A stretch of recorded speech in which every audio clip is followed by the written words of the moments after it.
Now, it seemed Huawei was mostly in the clear following comments from US President Donald Trump over the weekend in Osaka. But it appears that might not actually be the case, despite Trump saying Huawei products not deemed to be a national security risk to the United States would be allowed in and out of the US. However, the Commerce Department has reiterated Huawei is still on the entity list, suggesting the Chinese tech giant is still blacklisted by Washington. Jung-hwan reports.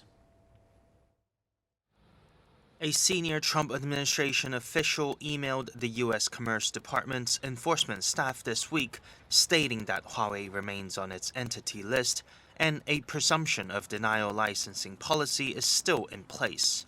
The mail came 2 days after President Trump agreed at the G20 summit in Osaka to lift some restrictions he put in place with a May executive order in an effort to kickstart trade talks with China. But in the first and the only direction the department has given since Trump's comments, it seems the U.S. government has yet to remove Huawei from the blacklist.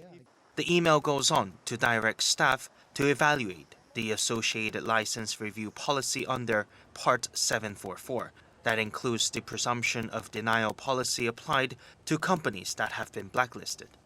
This means U.S. commerce agents are unlikely to grant American companies approval to sell to Huawei. This is a blow to Huawei as it's hoping to work with Google so it can use its Android operating system in its future mobile devices. Huawei has been the subject of long-running U.S. national security concerns due to its suspected links with the Chinese government and the belief its equipment could be used for spying, suspicions the company denies. With the news, it's unclear if the Commerce Department will adjust to match President Trump's comments, although an internal memo suggests that even White House advisors were caught off guard by Trump's comments in Osaka.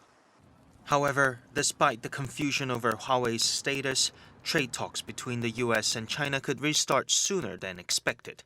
White House economic advisor Larry Kudlow said Wednesday that top representatives from the two sides will meet in the coming week to continue their negotiations.